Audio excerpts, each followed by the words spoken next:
Bonjour, donc aujourd'hui je vais vous présenter une nouveauté sur Batocera 38, à savoir le support des volants. Donc ceux qui ont des volants, qui ont voulu tester ça sur Batocera, sur les anciennes versions, vous avez déjà vu qu'on pouvait en fait y jouer. Pourquoi? Parce que un volant, c'est vu par le système comme une manette. Quelles sont les différences? La différence, c'est qu'on a donc deux pédales, mais qui sont finalement des boutons. Alors, c'est pas tout à fait des boutons on-off, c'est plutôt ce qu'on appelle des axes. C'est-à-dire comme les boutons L2, R2 sur pas mal de manettes, qui fait qu'on peut accélérer plus ou moins ou freiner plus ou moins. Voilà. L'autre différence, c'est le volant. Mais le volant, finalement, c'est exactement comme un axe, et également quand on fait sur les joysticks gauche et droite en fait. C'est juste qu'on ne peut pas faire haut et bas. On aura également des boutons qui sont placés différemment, mais finalement, ça c'est qu'une configuration. Voilà. Donc sur les anciennes versions, vous pouviez aller dans la configuration des manettes et régler votre volant. Il y a plusieurs problèmes liés à ça, pour lesquels on va y remédier. Alors il y a un premier problème, c'est que selon le jeu, même pour le même émulateur, selon le jeu, ça ne va pas être la même touche pour accélérer. C'est un peu dommage, et pour freiner. Du coup, en fait, la configuration automatique des volants va faire qu'on va régler automatiquement les touches. Vous démarrez un jeu, et automatiquement, en fait, nous, on a une base de données où on dit, tiens, tel jeu, c'est telle touche pour accélérer, telle touche pour freiner. Donc, automatiquement, on va faire le mapping quand on démarre un jeu. Donc, c'est vrai pour les jeux, c'est vrai pour les systèmes. Tous les systèmes n'utilisent pas les mêmes touches. Également, il y a des systèmes comme la PlayStation 2 qui supportent les volants. Et du coup, sur certains jeux, quand vous allez accélérer, ça va être juste du on-off avec une manette. Mais si vous avez un volant, j'ose espérer que le jeu, il gère ça bien. Et quand vous avez un axe, en fait, comme une pédale, il va vous permettre d'accélérer comme il faut.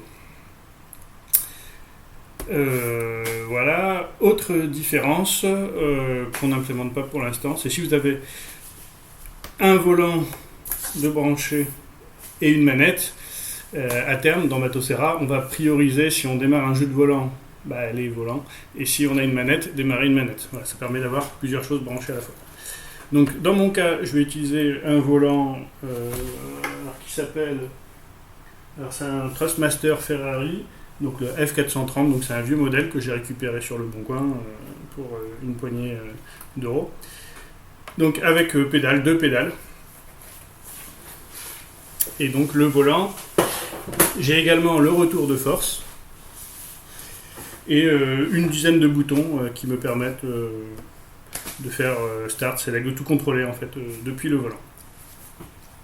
Donc première différence avec la V38. Quand vous branchez un volant,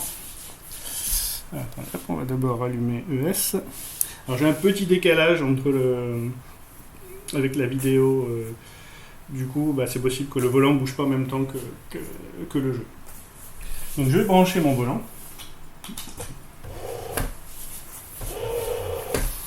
Donc mon volant effectue une calibration et le volant est reconnu par Emulation Station, donc on le voit en haut à gauche. Bon, ça c'est un premier point. Alors d'abord, tous les volants ne sont pas reconnus. Pourquoi? Parce qu'on a une base de données des volants et il faut qu'on déclare quelles manettes sont des volants. Donc là-dessus, si vous avez un volant qui n'est pas reconnu, je vous invite à nous rejoindre sur le Discord et puis on va rajouter la liste. Pour l'instant, on a quelques volants. Et l'idée c'est de l'étoffer petit à petit comme on a fait avec les manettes depuis le début pour que tout soit automatique en fait. Alors autre chose, on en a profité pour faire une collection jeux au volant. Donc comme on a une base de données des jeux pour les volants, automatiquement on reconnaît les jeux qui sont au volant. Du coup, si vous allez sur jeux au volant, alors pour l'instant le thème affiche juste jeux au volant, on trouvera un meilleur dessin. Mais du coup, tous mes jeux qui sont jouables avec mon volant s'affichent automatiquement dans cette collection. Donc ça c'est bien si on veut jouer au volant, du coup on se choisit un jeu là, ça évite d'aller trouver le jeu comme il faut. On peut évidemment lancer le jeu depuis les autres menus.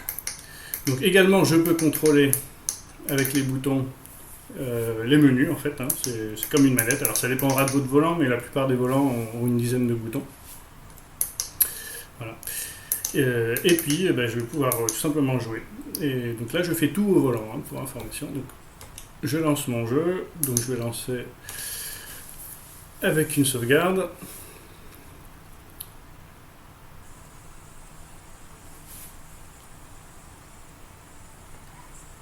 Donc là, en l'occurrence, de la Dreamcast avec RetroArch.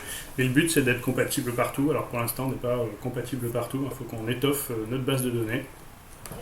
Voilà. Mais par contre, c'est un plaisir parce qu'après, tout ce qui est configuré, dès qu'on va avoir configuré un jeu, tous les gens qui ont le même jeu vont pouvoir avoir ça configuré automatiquement. En fait. Donc en fait, c'est un petit peu comme pour les pistolets. Les pistolets, on a fait une base de données des jeux qui sont jouables au pistolet. Et ce qui fait qu'en fait, au bout de 2-3 versions de Bateau Serra, on a tous les jeux qui sont reconnus automatiquement parce que les gens les ont rajoutés. Et voilà, donc ça s'améliore petit à petit. Donc sur cette première version, on n'aura pas tous les jeux et tous les volants. Voilà, simplement il y a la base qui est là. Donc on a également ce qui est avancé, c'est-à-dire que pour ce qui est Dreamcast, pas Dreamcast, pour ce qui est le volant de la PlayStation 2 par exemple, pour l'instant j'intègre pas directement avec le module, mais c'est tout à fait faisable. Également pour tout ce qui est MAME, on va pouvoir configurer ça automatiquement, assez facilement a priori. Donc ça aussi ce sera un plaisir voilà, pour tous les gens qui ont configuré à la main pour chaque jeu, chaque volant. C'était assez fastidieux. Voilà, et autre chose, on pourra jouer au jeu préféré de Tovarich sur arcade. Alors on ne peut pas encore, mais qui se joue à la fois avec un volant et à la fois un gun. On aura réuni ces deux périphériques sur Bateau Serra et le jeu sera enfin jouable, donc ce sera une nouvelle étape de franchise sur Bateau Serra.